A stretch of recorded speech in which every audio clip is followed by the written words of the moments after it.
On the Sabbath, they were allowed to travel a certain distance from home. Otherwise, it might be considered work.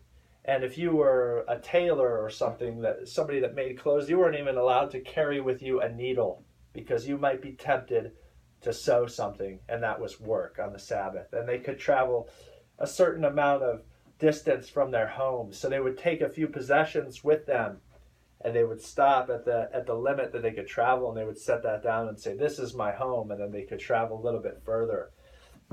They put so much emphasis into following the rules and to make sure that they followed the law and didn't upset God.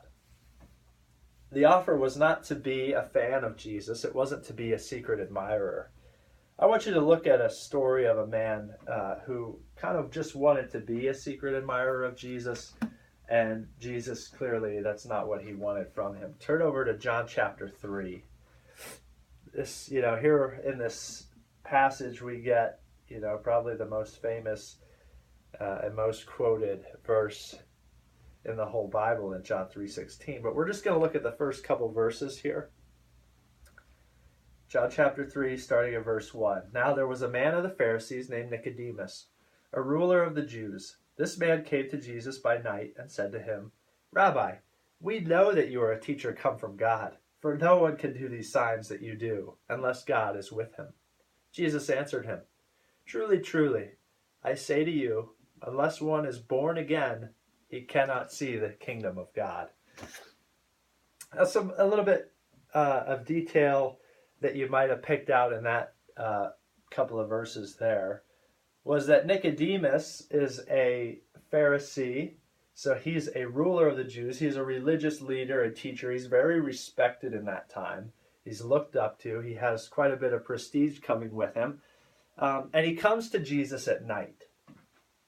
He comes to Jesus at night so that nobody knows about it. At that time, these guys, these religious leaders, didn't quite know what they thought of Jesus. Most of them disliked him, but Nicodemus obviously has some curiosity. In fact, he has a belief. He says that, "Jesus, we know you've come from God. You have to. I've seen what you can do. You have to be from God." Yet he still comes at night. He's still worried about what it might cost him to be seen with Jesus. I think about the man in Mark 10 that comes to Jesus and has kept the whole law. Jesus says, that's not what it takes either. And he asks him to sell everything. And the man goes away sad because he's very rich and he has a lot of possessions. You see, secret admirers or fans of Jesus, they don't really want him to interfere with their life. People, we might call them nominal Christians today or religious people, the people that go to church on Easter or Christmas or here and there. And they might say, Jesus, I don't really want you to interfere with my life. I've got it pretty much together. I've got it under control. Sure, you can make a touch up here or there. I want to be a better person. So if, you need to add some paint here and smooth out this edge, that's fine. But they really don't want to count the cost of what it means to follow Jesus. They don't want a complete renovation, but that's what Jesus wants. He says, you must be born again. You have to be a new person. I want to come into your life, gut it out to the studs, and build you back a new person. There's a cost to this. There's a price to it. And fans of Jesus, they don't want that. They just want a little injection here and there. Want him as a co-pilot, sitting next to me, take over if I need help, but most of the time I got it. I want to read for you a segment here that Kyle Idleman talks about in his book, Not a Fan. And he's talking about the story of this interaction between Jesus and Nicodemus. Listen to what he says. Nicodemus begins his conversation with Jesus by making it clear that he has decided that Jesus really is from God. He had come to a point of belief, but where would he go from there? Jesus doesn't waste time, but gets right to the heart of why Nicodemus is coming to him at night instead of in the openness of day. He tells Nicodemus in verse 3 that he must be born again. That would have been very hard for this religious leader to hear. He had memorized the first 5 books of the Bible when he was a boy and spent his entire adult life building an impressive religious resume. But Jesus makes it clear to Nicodemus that his righteous acts and religious rituals are not the measurements that he is using. Nicodemus must humble himself and be born again into a whole new way of life.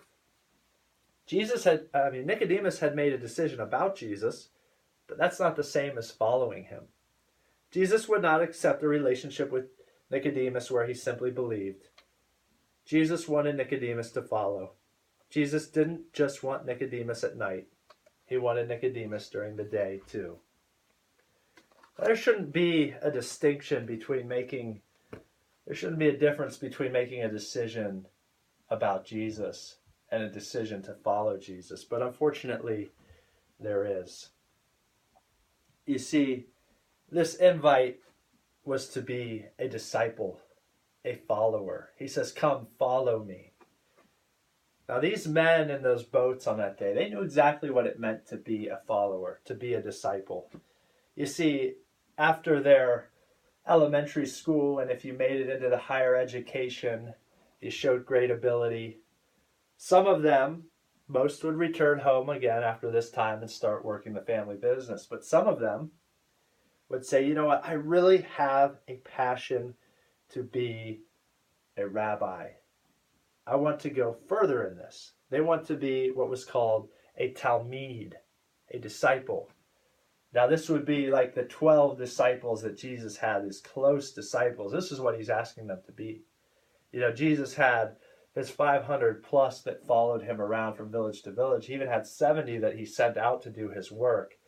But when disciple is used in the Bible, it's talking about these 12 men, these close men that spent every second with Jesus, learning to become just like him.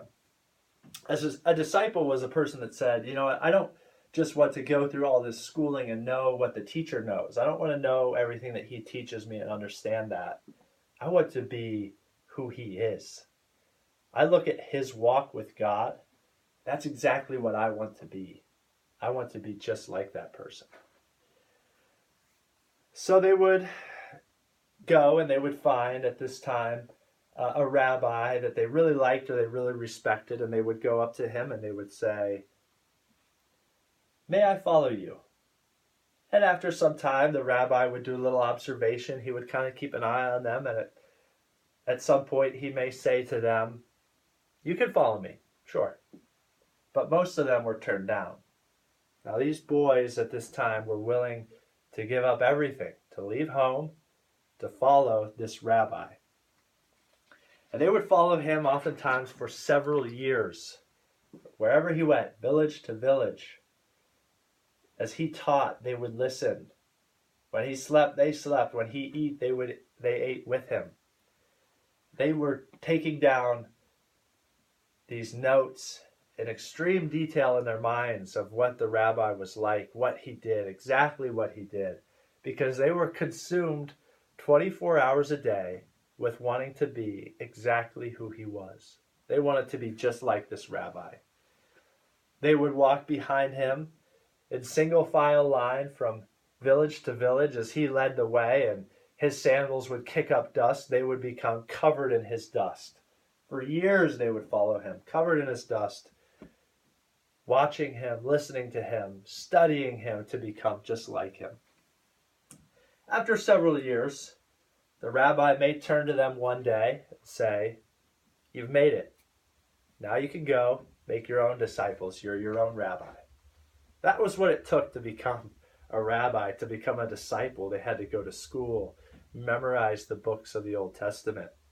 Through college, if they showed enough ability and passion for that, they had to find a rabbi and gain his acceptance in order to just be able to follow him. Then they would spend years following this man, 24 hours a day with him, trying to be just like him, until one day he said, "You know what, you're close enough, go make your own disciples." Before we go any further, I want to have you ask yourself this question. Something that I'm asking myself right now as well. Are you a talmid? Am I a disciple? Are you consumed every day with becoming like Jesus, with becoming like our rabbi? Do I spend serious time in his word, getting to know everything about him? Am I really that much involved in the process of becoming more like Jesus that I spend serious time in his word and in prayer, getting to know him so I can be like him? Are you willing to leave family and friends to follow him if he asks you? Are you willing? Are you willing to let him gut your life down to the studs, to remove what he doesn't want there in order to create a new person? Or are you saying, you know what, I'm pretty good as it is, I just want enough God to keep me out of hell? Are you like Nicodemus, a secret admirer, who says, you know what, I believe in him, but I really don't want to be associated with him. I'm going to come to him at night, and I just